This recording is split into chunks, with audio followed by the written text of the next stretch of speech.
Hello friends. GSTR 4 से संबंधित जो हम लोगों की प्रॉब्लम्स हैं वो ठीक होती नजर नहीं आई, इसलिए 47 जीएसटी काउंसिल मीटिंग में भी इसके संबंध में बात की गई। अब हम लोग सबसे पहले बात करेंगे जीएसटीआर 4 में कि जो हमारी नेगेटिव लायबिलिटी है और नेगेटिव कैश लेजर है। दो ही प्रॉब्लम्स हमारी हैं, एक नेगेटिव लायबिलिटी की, दूसरी प्रॉब्लम है हमारी नेगेटिव कैश लेजर की। नेगेटिव लायबिलिटी जिन लोगों की थी उनको पोर्टल ने ऑटोमेटिक तरीके से रिजॉल्व कर दिया और नेगेटिव लायबिलिटी से लोग आ गए नेगेटिव कैश लेजर में। अब इसमें सबसे पहले बात उन लोगों की करते हैं जिनकी प्रॉब्लम सॉर्ट हो गई, और उसके बाद बात करते हैं कौन से लोगों की प्रॉब्लम सॉर्ट नहीं हुई है और जिनकी नहीं हुई हैं उनकी अब कैसे होंगी। और जो जीएसटी काउंसिल की मीटिंग हुई उसमें भी उन्होंने क्या किया और उसके बाद अब हमें क्या करना है उस संबंध में हम लोग बात करेंगे। तो सबसे पहले बात करते हैं कि जीएसटीआर 4 की जो नेगेटिव लायबिलिटी थी वो इस कारण से थी कि जो हमारी टेबल 5 में आ रही थी फिगर और उसके बाद टेबल 6 में जो फिगर में अंतर था उसकी वजह से। उसके बाद क्या हुआ, जो टेबल 5 की फिगर्स थी उसी को टेबल 6 में मान लिया गया, जिसकी वजह से हमारी नेगेटिव लायबिलिटी खड़ी हो गई। अब इसमें जो प्रॉब्लम्स थी वो आप लोगों ने पहले टिकट रेज की और टिकट रेज करके कुछ लोगों की प्रॉब्लम वो सॉर्ट आउट भी हो गई। लेकिन जब जिन लोगों ने टिकट रेज नहीं किया उनकी भी प्रॉब्लम सॉर्ट कर दी गई, उनकी भी प्रॉब्लम समाप्त कर दी गई, जीएसटीएन के द्वारा रिजॉल्व कर ली गई। जिन लोगों ने उसकी टिकट रेज की थी उनको भी बता दिया गया कि आपकी प्रॉब्लम सॉर्ट आउट कर दी गई है, आपकी समस्या अब नहीं रही उनके पास। लेकिन अब बात ये आती है कि कुछ लोगों की समस्या तो फिर भी रही। अब समस्या उन लोगों की केवल रह गई जिन लोगों ने क्या किया, अपना या तो टेबल 6 में टर्नओवर बढ़ा दिया है या टेबल 6 में टैक्स लायबिलिटी को बढ़ा दिया है।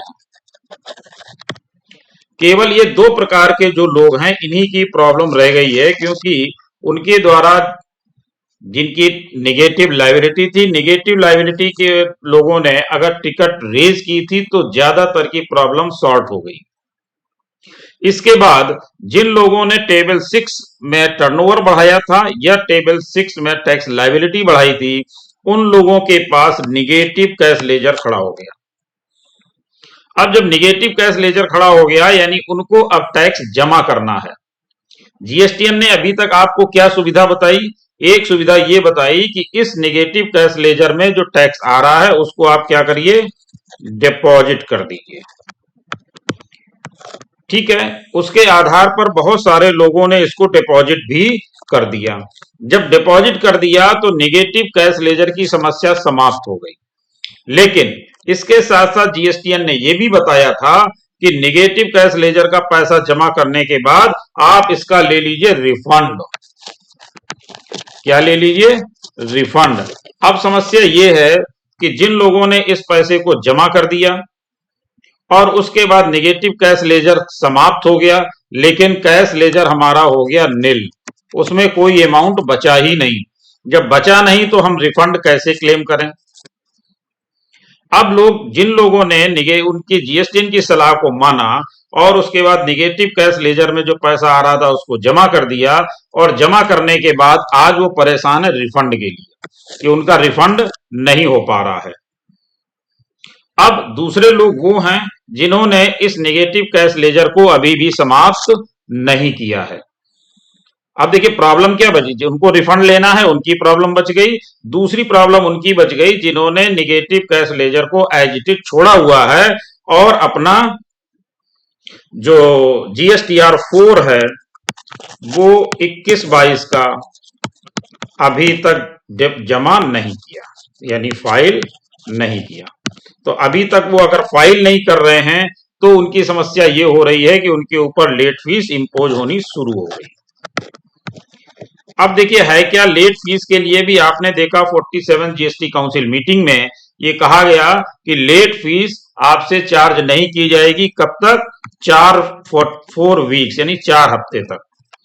यानी 4 हफ्ते तक आपसे ये लेट फीस चार्ज नहीं की जाएगी। अब ये जो 4 हफ्ते मिले हैं, इसमें आपके ऊपर जब आज आप फाइल करने जा रहे हैं तो आपके पास लेट फीस लग रही है। क्यों लग रही है? क्योंकि अभी तक इसका नोटिफिकेशन नहीं आया है और ना ही इसको पोर्टल पर ठीक किया गया है, इसलिए इसमें लेट फीस चार्ज हो रही है। अब दूसरी बात करते हैं कि जब हमारा नेगेटिव कैश लेजर अभी ठीक नहीं हुआ और हमने रिटर्न फाइल नहीं किया, केवल प्रॉब्लम उन्हीं के जिनका रिफंड है, उनके ऊपर तो लेट फीस चार्ज हो नहीं रही, उन्होंने रिटर्न फाइल कर दिया। अब उनकी बात, रिफंड वालों की बात बाद में करते हैं। पहले करते हैं जिन लोगों ने अभी तक रिटर्न को फाइल नहीं किया, वो क्या करें। देखिए, जिन लोगों ने रिटर्न को अभी तक फाइल नहीं किया है, उनको जो ये जीएसटी काउंसिल की मीटिंग हुई है उसमें इन्होंने क्या कहा है, उसको भी एक बार गौर कर लेते हैं।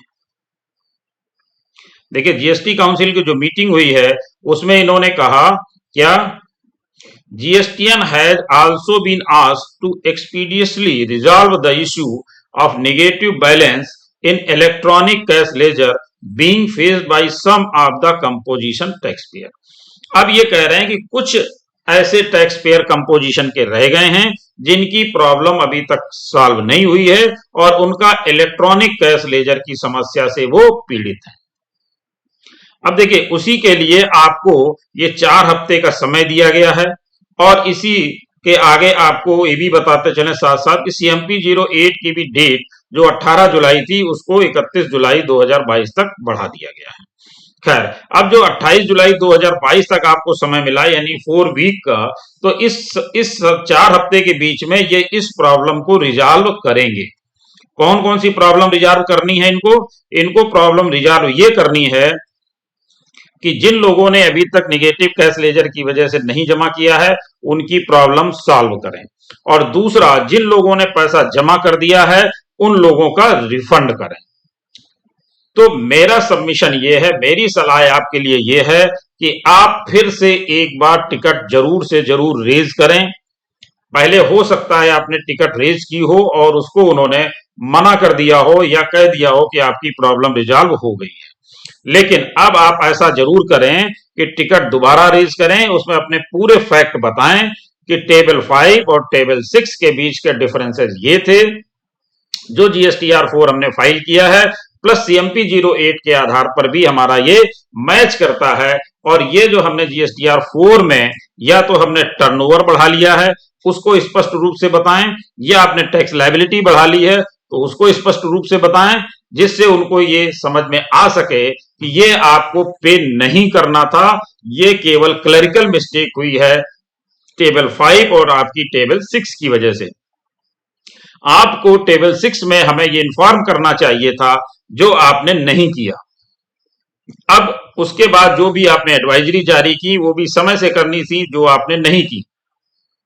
यानी टोटल फॉल्ट आपकी तरफ से है और उस फॉल्ट को सुधारने के लिए आपने एकमुश्त तरीके से उसको कर दिया, जिसमें जिन लोगों ने अपनी प्रॉब्लम इस तरह से सॉल्व की थी उनके लिए समस्या खड़ी हो गई।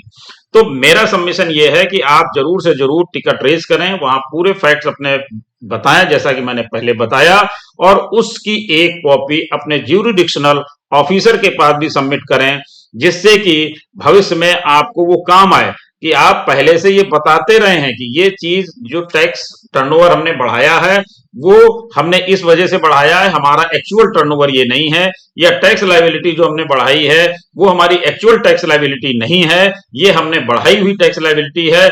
इसलिए क्योंकि रिफंड इतना आसान नहीं होगा, इसलिए आप ये उनके पास भी सबमिट करें और इसके बाद इस चीज पर ध्यान रखें कि इससे संबंधित जो भी गाइडलाइन आएगी हम आपको उसको तुरंत बताएंगे, और उसमें कैसे उसको आपको फीड करना है, कैसे अपनी समस्या को बताना है, वो भी हम आपको जैसे ही आएगी हमारे चैनल के माध्यम से आपको देखने को मिलेगी।